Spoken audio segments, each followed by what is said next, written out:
Hello students. Welcome to Concepts of Care for Patients with Arthritis and Total Joint Arthroplasty. So I strongly suggest you to get familiarized with the terms crepitus, gout, joint effusion, osteophytes, paresthesias, peripheral nerve block, primary arthroplasty, quadriceps, setting exercise, your quad sets, rheumatoid arthritis, Sjogren syndrome, vasculitis.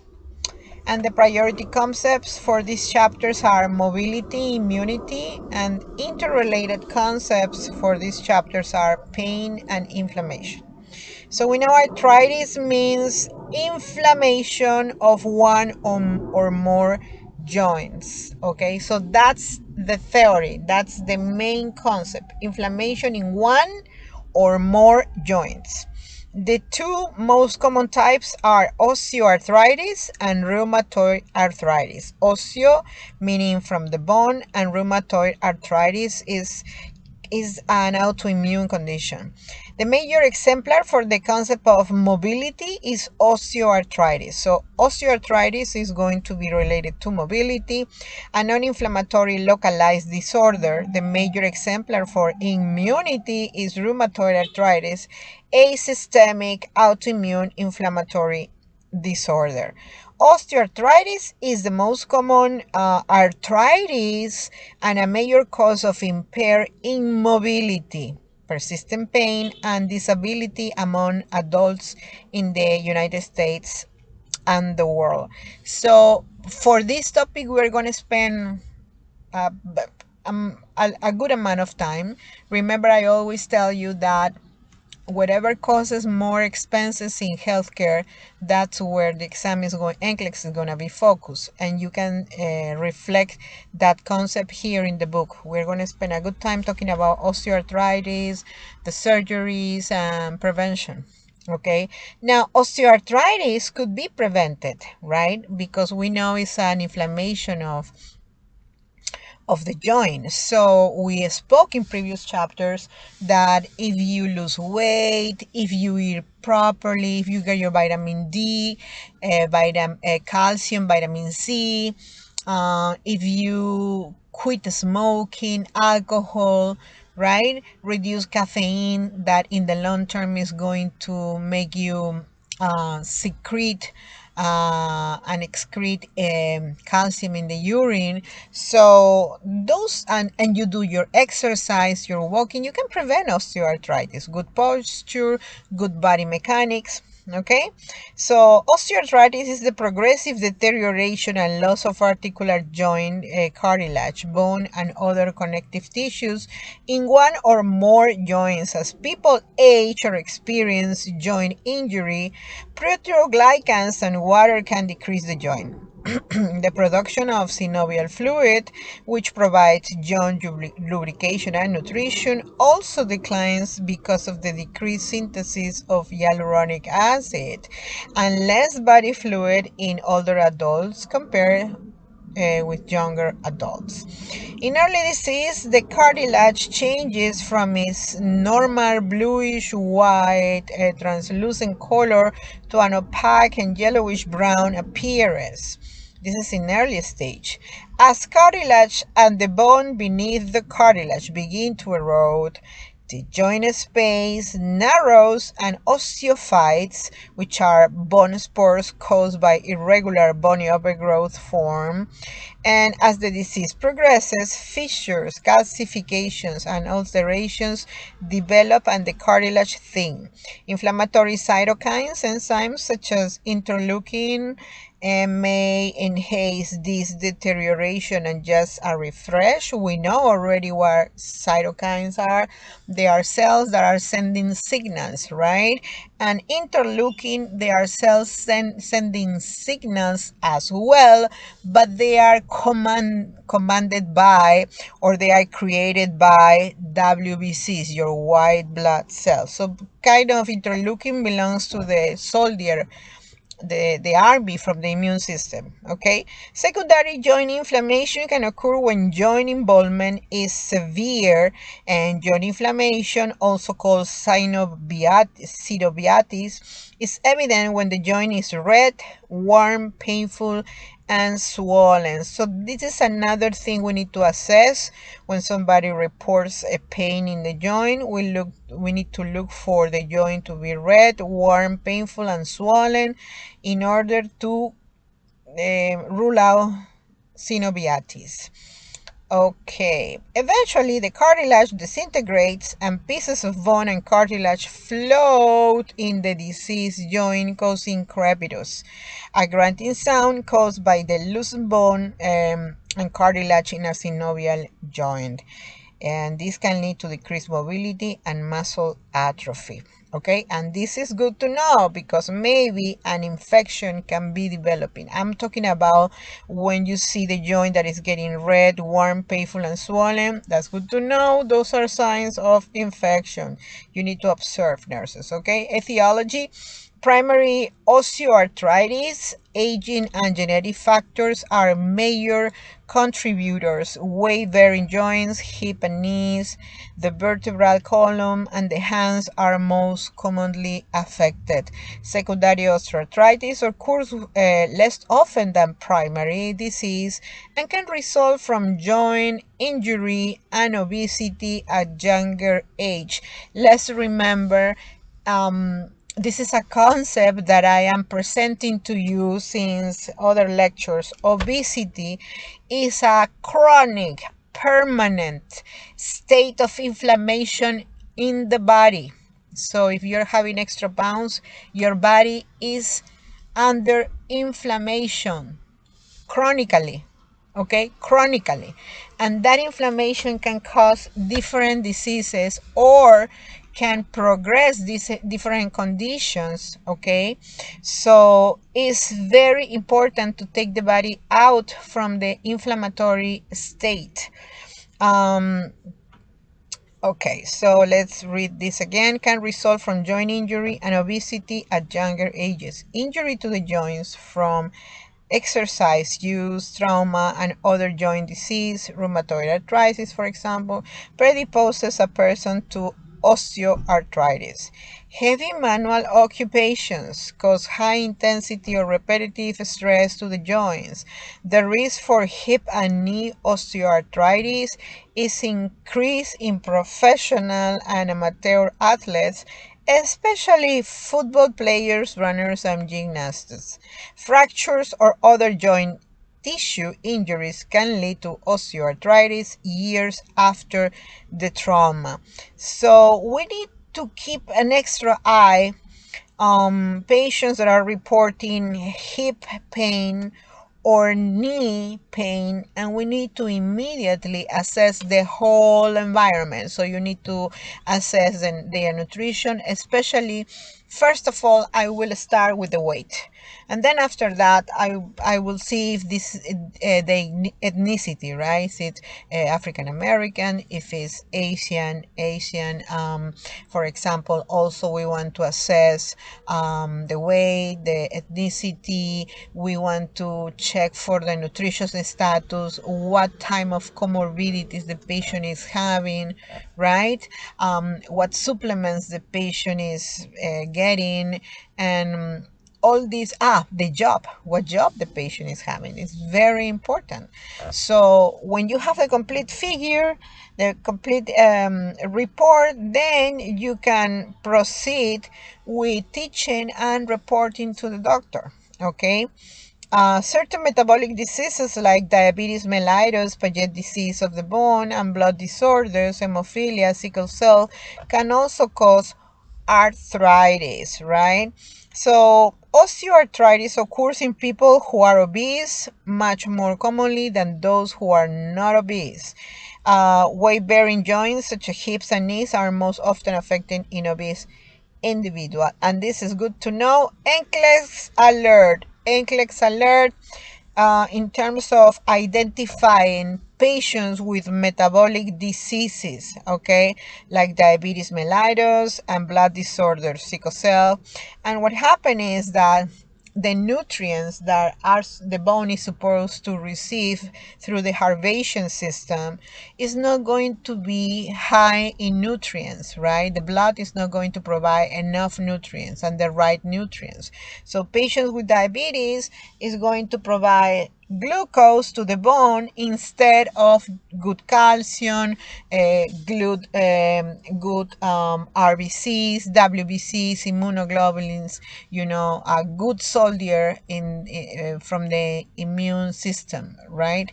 The army from the immune system. So sickle cell, we know already the cells are having a problem with the shape, and this is an autoimmune condition. So can you imagine a patient with this condition and also obese and also having diabetes? So they are at high risk for getting osteoarthritis.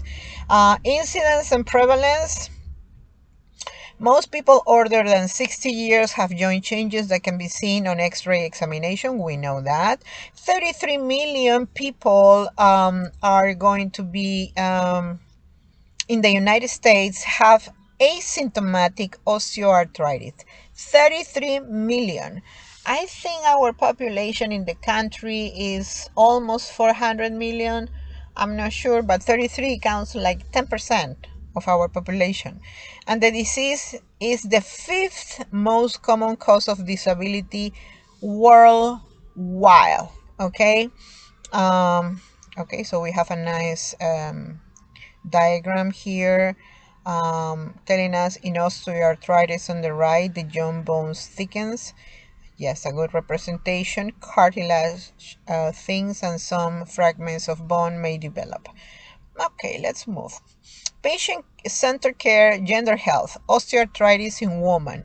This is excellent piece of information. More men than women younger than 55 all have osteoarthritis caused by athletic or traumatic injuries.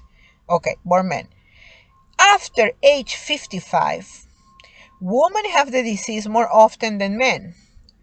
And it could be because obesity in women after having children and broader hips in women than men could be the cause, right?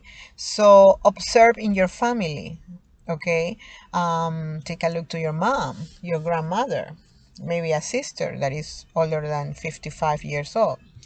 Osteoarthritis in the military and veteran population. This is the result of combat injury, who are younger than 40 years of age compared with the general population.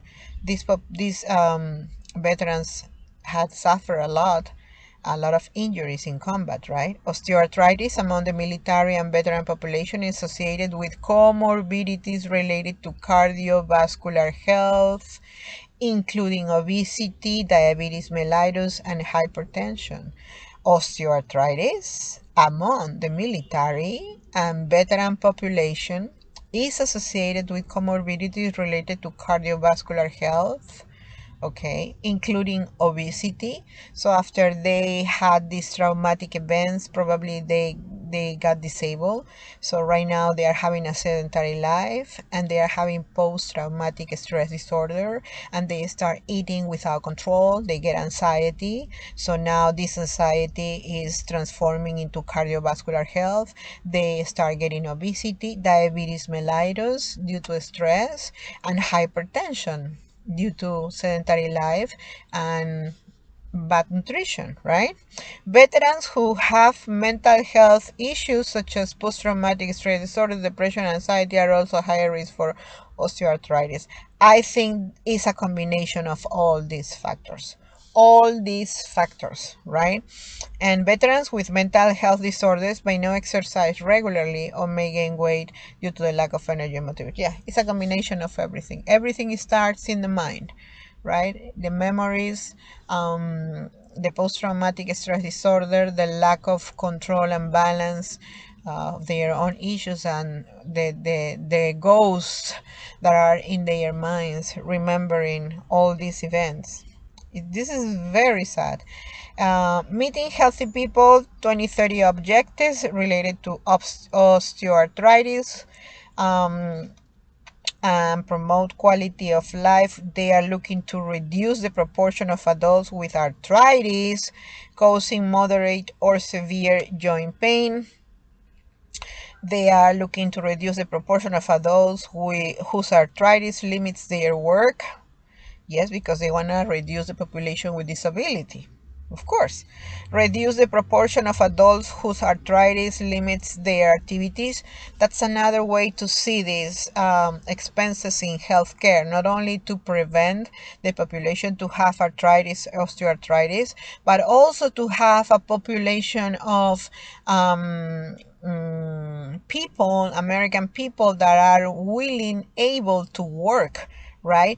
So the expenses goes far beyond the healthcare because they have to pay for disability therapies and treatments, right? So is this topic here is very important for your NCLEX, okay? It's extremely important.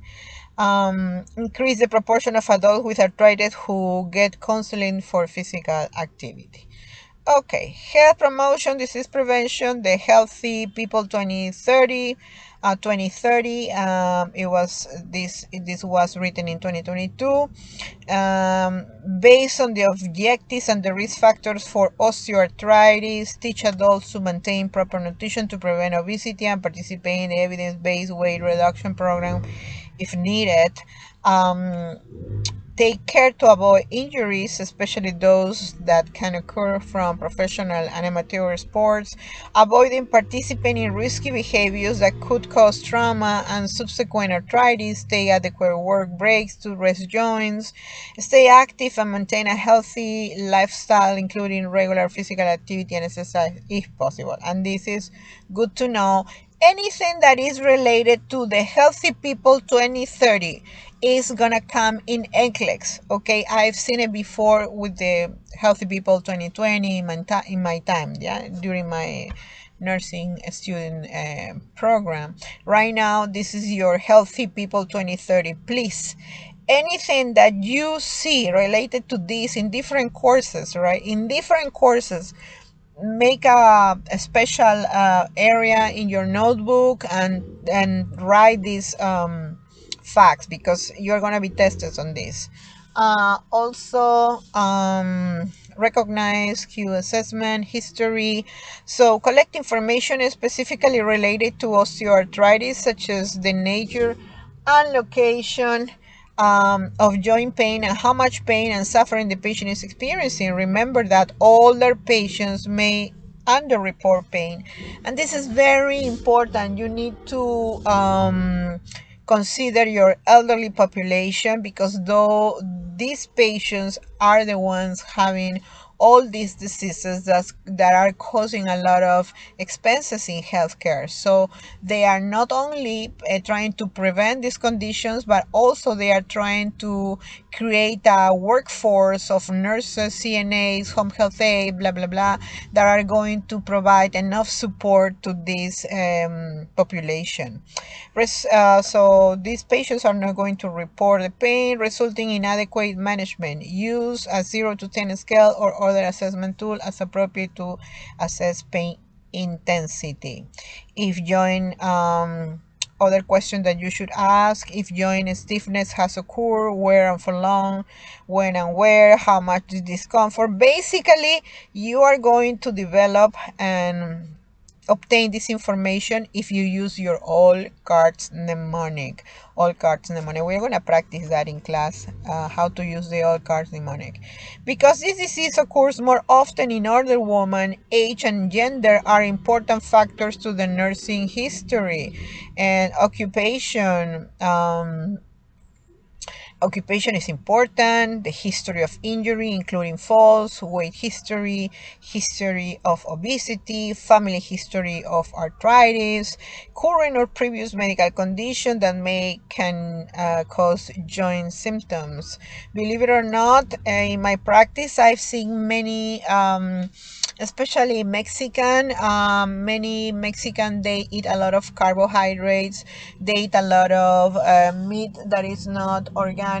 They don't know the value of salads and fruit. So what's going on is that they don't drive, they don't have a car, they go shopping and they walk, and they are carrying the bags of the shopping, and the wrists are having already a lot of problems, and the elbows. Okay, so these activities can cause joint symptoms. um, Okay, so let me review this. Physical assessment, signs and symptoms. Crepitus, we spoke about this, of course. Grunting sound caused by loosening bone and cartilage may be felt or heard as the joint goes through range of motion, especially the knee joint. Joint effusions, which is excess joint fluid, are common when the knees are inflamed. The presence of inflammation indicates a secondary synovitis. Okay, synovitis. About half of patients with hand environment involvement have Heberden nodes, no bony nodules at the distal interphalangeal DIP joints, and Bouchard nodes, bony nodules at the proximal interphalangeal PIP joints. Okay, guys. I am recording this video during my lunchtime. I am inside my car. So what I'm gonna do right now, I'm going to, okay, windows are closed right now. So, because we were hearing a motorcycle over there. So I'm taking advantage of my lunch to prepare your videos, right? So we can have, we can complete um, all the we can complete all the chapters and the topics. Okay, so Heberder nodes and Bouchard nodes. I have a trick to remember the Heberder nodes and the Bouchard nodes. But first, let's watch this video. Just to let you know, these nodes are very rare in rheumatoid arthritis. Okay, they are commonly seen in osteoarthritis. Let's see.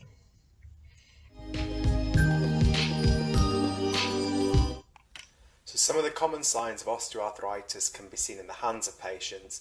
This is a normal hand which is just being used for demonstration purposes.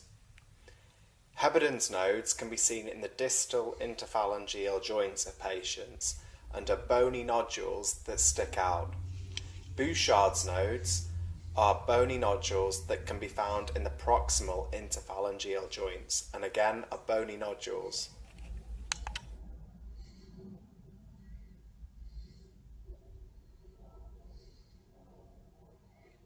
Okay, perfect. So this is the trick.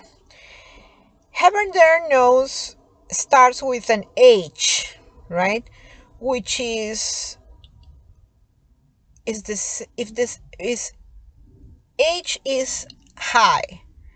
So the highest the nodes, those are Heberders. So if you see in a single finger, the highest the nose, okay, close to the nails, those are Heberder. And the ones in the bottom are going to be Bouchard. Bottom, B, Bouchard. Heberden, high, okay? Because they are going to give you in NCLEX the description or of a patient that is coming to the office, and then they are going to tell you this is the presentation, the phalangeal, this and that. So you have to be very, very, very familiarized. Where are the Heberden and where are the Bouchard? Okay, remember H high, B bottom. Okay, and this is an NCLEX alert. The nodes may be painful and red. Some patients experience pain when developing nodes or when nodes are palpated. Okay. Although osteoarthritis is not typically a bilateral, yes. Symmetric disease, these large bony nodes appear on both hands, especially in women. So let's analyze this table here, the differentiation between rheumatoid arthritis and osteoarthritis. So we have the onset in rheumatoid arthritis is going to be 35 to 45. Osteoarthritis is going to be older than 60. Then we know that rheumatoid arthritis is going to be autoimmune, genetic, emotional stress triggers exacerbation, environmental factors, while osteoarthritis is related to aging, genetic, obesity, trauma, occupation. Um, Both are inflammatory. Um, Disease pattern, rheumatoid arthritis is bilateral, symmetric, multiple joints, usually affects upper extremities first. Rheumatoid arthritis, upper extremities first, distal interphalangeal joints and of hands spared. Osteoarthritis may be unilateral, single joint, affect weight-bearing joints and hands and spine. So while rheumatoid arthritis appears in upper extremities first, right? In osteoarthritis, the joints that are going to be affected are the weight-bearing, which could be the hips, the knee, the spine, and in addition the hands. Metacarpophalangeal joints spare and is no systemic. So you have the presence of these nodes, the Heavener, the Bouchard, and in addition of the weight-bearing joints, right? Okay. Um, Elevated laboratory findings. Elevated rheumatoid factor, anti-nuclear antibody, which is your ANA, and ESR. So how do you remember this laboratory? Because rheumatoid factor, in the rheumatoid arthritis name, you have the R of the rheumatoid factor. You have the ANA, which is matoid. A relates to ANA, and you have the E, which relate to ESR, right? So then you have rheumatoid arthritis. In rheumatoid, you have elevated rheumatoid factor, ESR elevated, and ANA elevated. While in osteoarthritis, is normal your ANA and a slightly elevated ESR. Slightly, okay? So you have everything in the name itself. That's the one you can remember. Also, osteoarthritis is unilateral, right? So osteo starts with the no, O equal to 1. Okay, O equals to 1. That's the way you can differentiate. So if one is osteoarthritis, then by default rheumatoid is going to be bilateral. Common drugs for osteoarthritis, they are going to use NSAIDs, acetaminophen, and other analgesics. While rheumatoid arthritis, since this is an autoimmune condition, they are going to use methotrexate, which is a chemotherapy agent, and biological response modifiers. Also, they are going to use NSAIDs, right? And for those who don't remember, ESR is erythrocyte sedimentation rate, which is going to be elevated in rheumatoid arthritis. So here you can see the Heverder's nodes, which are the one high in the finger next to the nail, high, and this in the middle, those are called Bouchard nodes. Okay, at the bottom. Osteoarthritis can affect the spine, especially the lumbar region at the L3-4 level, or the cervical region and at C4, C6. Okay, I want to say something. Weight bearing, right? We are talking about hip, we're talking about the knee, and we are talking about the spine, L3 to 4. But anything that happens in the spine, anything, is going to cause a domino effect in other parts of the spine. That's why we know our cervical region is not related to weight bearing, right? unless you are developing this habit of carrying a lot of heavy stuff. But since this is a domino effect, the cervical region also is going to be affected. Okay? The patient typically reports radiating pain, stiffness, and muscle spasm in one or both extremities. Psychosocial assessment. Persistent pain interferes with quality of life, including sexuality. Patients may not have the energy for sexual intercourse or may find positioning uncomfortable, and that's good to know. Patient with continued pain from arthritis, may develop depression and anxiety. The patient may also have a role change in the family, workplace, or both. Of course, they feel that they are not able to complete certain activities of daily living, so anybody can get a depression or anxiety related to that. Joint deformities and bony nodules often alter body image and self-esteem. Observe the patient's response to body changes. Laboratory assessment. The erythrocyte sedimentation rate and high sensitivity C-reactive protein may be slightly elevated when secondary synovitis occurs. The ESR also tends to rise with age and infection. Okay, so imagine X-rays are useful in determining structural joint changes. A specialized view are obtained when the disease cannot be visualized on a standard X-ray film, but is suspected. Magnetic resonance imaging, your MRI, may be used to determine vertebral or knee involvement.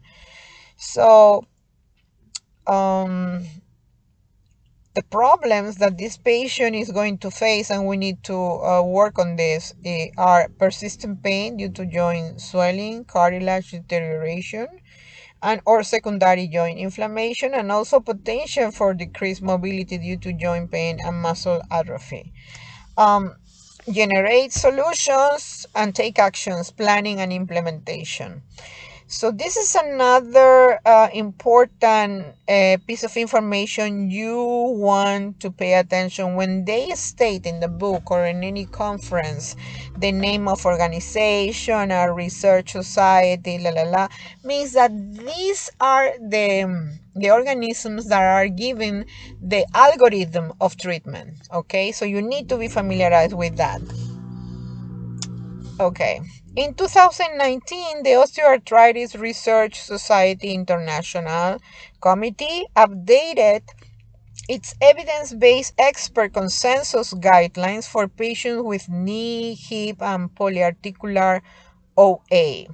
Okay, the Arthritis Foundation supports the ORC recommendations. When they say the recommendations, basically you need to understand that this is the algorithm, this is the protocol to treat. When they say recommendations, means that we need to follow that. Okay, and advocates for a self-management program for all patients who have osteoarthritis. These guidelines have major implications for nursing care as described in the following section. Please note this line.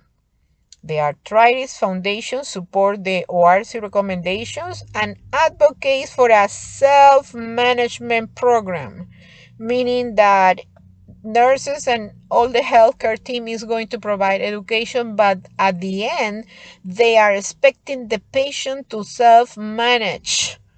Okay, that is going to reduce healthcare costs. Okay, I'm saying it clear. Okay, managing persistent pain. So pain level that is acceptable to the patient is going to be 2 or 3 or less on pain intensity scale 0 to 10. Interventions. No drug therapy can influence the course and progression of osteoarthritis. Okay. Perform a pain assessment before and after implementing interventions. Non-surgical management is management of persistent joint pain can be challenging for both the patient and the healthcare professional. Drug therapy and a variety of non-pharmacologic therapies are used to manage. Okay. Drug therapy, the purpose of the drug therapy is to reduce pain and inflammation caused by cartilage destruction, muscle pain, muscle spasm, and or synovitis. I have an issue pronouncing this.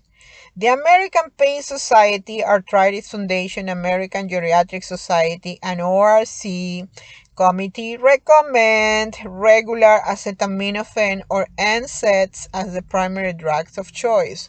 So the way you take this, so the patient started today on ibuprofen in the morning, let's say, after you evaluate if the patient is not having bleeding, blah, blah, blah. So 8 in the morning, the patient is taking ibuprofen, okay? 6 to 8 hours later, and also you are going to verify there is no high liver enzymes. 6 to 8 hours later, you're going to give the patient Tylenol, okay? And then 6 to 8 hours later, you're going to go back to ibuprofen. So you are going to give ibuprofen, Tylenol, in order for the patient to have full coverage and do not put in danger the bleeding factor and the liver enzymes. Okay, we're going to talk about acetaminophen in a few minutes. So the standard ceiling dose of acetaminophen is 4,000 milligrams per day. However, patients may be at risk for liver damage if they take more than 3,000 milligrams daily, have alcoholism, or have liver disease. To me, this statement is not clear. So the standard ceiling dose is 4,000, but the patient can have liver damage if they hit 3,000. So what this statement is telling me is that the standard should be 3,000. Okay, so you are not going to play, oh, you can take up to 4,000 and then we'll figure out if it was dangerous for your liver. No, no, no. Protect patient safety is first. Your license is first as well. Okay, so you always check for the damage in the liver, and the standard ceiling dose is going to be 3,000. Okay, if the patient have alcoholism or have liver disease, you need to tell the doctor so they can order something else. Older adults are particularly at risk because of normal changes of aging, such as slow excretion of drug metabolites. Remind patients to read the labels of over-the-counter or prescription drugs. Remind patients to read the labels of over-the-counter. If we are talking about elderly, this is going to be an issue. Nurses should be the ones informing our family members, okay? Or prescription drugs that could contain acetaminophen before taking them. Teach them that their liver enzyme levels may be monitored while taking this drug. And that's good to know. This is NCLEX alert. In terms of the theory for this course and NCLEX, yes, take this information about the standard ceiling dose of acetaminophen. I am sure that you are going to see a lot of questions, NCLEX questions related to this in the different sources you have. Your Davis, your Lippincott, your Mosby, your Saunders. So take the average, take the common standard ceiling dose in those books for you to take the exam and pass. However, be cautious in real life and do not exceed 3,000 milligrams as a ceiling dose. That's my recommendation.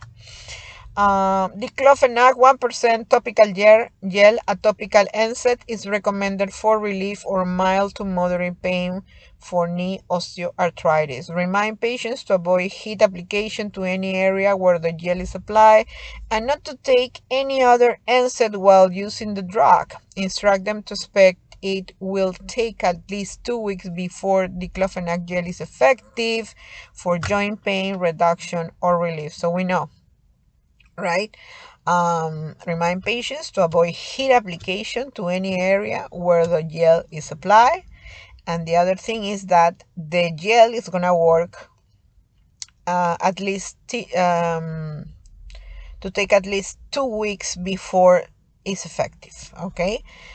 Because some patients, they get disappointed, discouraged. They don't want to continue with the medication because there is no effect. So if acetaminophen or topical agents do not relieve discomfort, oral NSAIDs may be prescribed. These traditional drugs supported by ORC guidelines right now are not recommendations. They are telling you guidelines include oral COX, non-selective and selective NSAIDs. Patients who have a history of cardiovascular events such as a stroke or myocardial infarction should not take oral NSAIDs. When I said oral NSAIDs, I'm talking about ibuprofen, your Advil, what else? Motrin, okay? Okay, so this is good to know. Safety, safety, safety alert. So that's why it's important sometimes to give one dose of NSAIDs, one dose of Tylenol. NSAIDs is going to relieve the pain and the inflammation. Tylenol is going to work on the pain, right? So one dose NSAIDs, then Tylenol, if the patient can handle both. If not, that's another story, okay? Okay. Drug alert. All of the COX-2 inhibiting drugs are thought to cause cardiovascular disease, such as myocardial infarction and hypertension due to vasoconstriction and increased platelet aggregation clamping. So right there, you have a lot of important factors you need to consider with the COX, right? Myocardial infarction, hypertension, vasoconstriction, and increased platelet aggregation. So all NSAIDs can cause GI side effects. We know that. Bleeding and acute kidney injury if used long term. Remind patients to take Selecosix with food to decrease GI distress. Examples include having dark, tarry stools, shortness of breath, that is your vasoconstriction problem related to the heart, edema, frequent dyspepsia, because if you are going to have acute kidney injury, of course, you're going to have edema, frequent dyspepsia, hematemesis, which is your bloody vomitus and changes in urinary output. Intraarticular corticosteroid and hyaluronic acid injections, they are going to help in pain management. Corticosteroids injections help to decrease joint inflammation, which can reduce pain. Hyaluronic acid is a very viscous solution that provides lubrication within the joint to improve mobility and provide pain relief. Be sure to remind patients to tell their provider if they have egg or poultry allergies because they may not be candidates for this treatment, okay? So be sure you let your doctor know. Question. The nurse assesses an older adult admitted for a total knee arthroplasty for severe osteoarthritis. Which of the following assessment findings would the nurse expect that the client may have? Select all that apply. So we are expecting mild anemia? No. Are we expecting low-grade fever? No, unless the procedure caused an infection. Severe joint pain? Yes. Stiffness? Yes. That's why he's getting the surgery. Redness, swollen joints? Yes. Okay, so those three are your answers for this particular question. Non-pharmacological interventions. Most important is your RISE protocol. Rest, ice, compression elevation, rest balance with exercise, joint positioning, heat or cold applications, weight control, and ambulatory gait aids. Aquatic exercises are recommended for patients who have knee osteoarthritis. In general, swimming is excellent also for hip, spine stenosis, cervical. Swimming is excellent. Teach the patient to position joints in their functional position. For example, when in a supine position, the patient should use a small pillow under the head or neck, but avoid the use of other pillows. The use of large pillows under the knees or head may result in flexion contracture, and that's good to know. It's very important. Teach the patient to wear supportive shoes. Foot insoles may help relieve pressure and painful metatarsal joints. Many patients apply heat or cold for temporary pain relief, suggest hot showers and bath, hot packs or compresses, and moist heating packs. Regardless of treatment, teach patient to check that the heat source is not too heavy or so hot that it causes burns, especially your elderly population, right? Special heat treatments such as paraffin dips, diathermy using electrical current, which is sometimes given by chiropractors, so it's not available for everybody. Um, and also using the sound waves. Okay, so that's ultrasonography. Cold therapy has limited use for most patients in promoting comfort. Cold works by numbing nerve endings and decreasing second joint inflammation. Gradual weight loss for obese patients may lessen the stress on weight-bearing joints, decrease pain, and perhaps slow joint degeneration. Minimally invasive regenerative therapies such as stem cells and platelet-rich plasma are being used for knee osteoarthritis to delay or substitute for surgery, and this is a treatment that is very popular right now if you have good financial situation.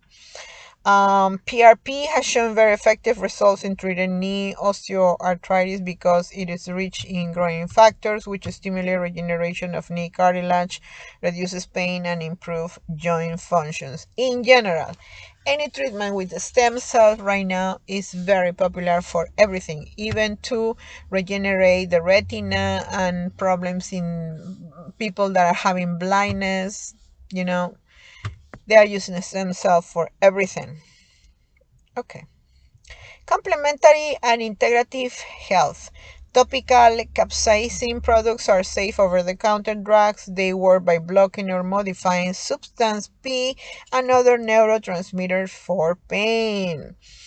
Dietary supplements may complement traditional drug therapies. Glucosamine and choline are widely used and are reported to be most effective non-prescription supplements taken that may reduce pain and improve functional ability. Glucosamine may decrease inflammation, and choline may play a role in strengthening cartilage. In reference to this, I have to say that there are studies in progress because it seems that glucosamine may increase blood glucose levels. So if you are trying glucosamine, choline, and you're diabetic, try to monitor your glucose levels after 30 minutes or 1 hour of taking this supplement. Medical marijuana. Patients with osteoarthritis pain have reported the effectiveness of cannabinoids, and there is a growing body of scientific evidence that support these reports. Both plant-based and man-made cannabinoids may be effective for pain control. And then health equity. Persistent pain from osteoarthritis is supported to be more severe and disabling among older African Americans when compared to whites, making them likely to experience decreased mobility, function, and quality of life.